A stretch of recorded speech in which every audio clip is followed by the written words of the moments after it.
Breads, Flourish, Perish sur Radio Campus. Vous écoutez What the Fac, le magazine étudiant. Et tout de suite, Chamim vient de me rejoindre dans le studio. Salut Cham. Salut Léo, salut tout le monde. Alors, on finit l'émission avec bien sûr l'expression du jour.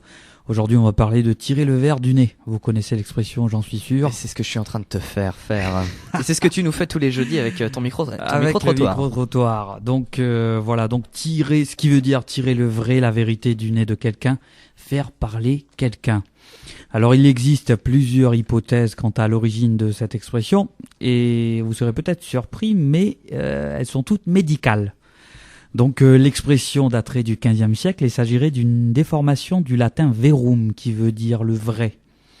Elle était appliquée aux charlatans qui prétendaient guérir les gens malades en leur retirant les vers du nez, qui étaient considérés comme la cause de leur maladie. Donc c'est-à-dire qu'ils avaient des vers au nez, dans le nez, et ils faisaient croire aux gens que c'était la cause de leur maladie.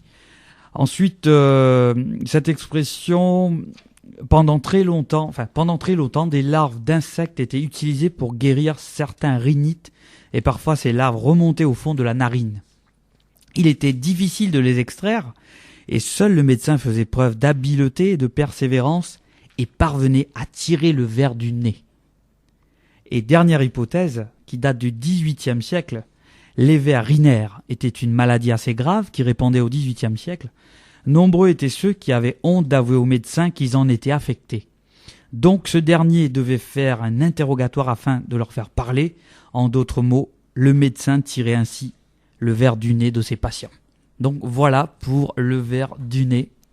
C'est absolument dégueulasse. C'est très dégueulasse, mais c'est très intéressant, je trouve, parce qu'on le dit très souvent, mais même moi j'étais surpris en disant que ça venait du monde médical. Monde médical, mais alors la vieille médecine. La vieille médecine, oui, 18e siècle, 15e siècle même. Donc voilà. Alors voilà, il y a Jean qui nous salue. D'ailleurs, joyeux anniversaire, on souhaite un joyeux anniversaire à Jean Poustis qui fête ses 42 ans. 24. 48. Jean Poustis qui ne les fait pas, alors notre fameux chroniqueur de Sport Campus. Chroniqueur de l'extrême. De l'extrême. Donc voilà, c'est tout pour aujourd'hui pour l'expression. Donc je vous donne rendez-vous peut-être demain pour une surprise, pourquoi pas un nom ou une autre expression. Et sans faute jeudi pour tes sans faute fameux micro-anecdotes. Pour micro-anecdote, on va tirer le verre du nez des étudiants. Voilà, What the Fac, c'est tout pour aujourd'hui. Merci pour votre écoute. Nous vous donnons rendez-vous demain de 13h à 14h. Quoi qu'il en soit, ne ratez pas l'ascenseur à 17h, présenté par Barberousse, le magazine culturel de Radio Campus. Et on se quitte sur King Crawl, Borderline.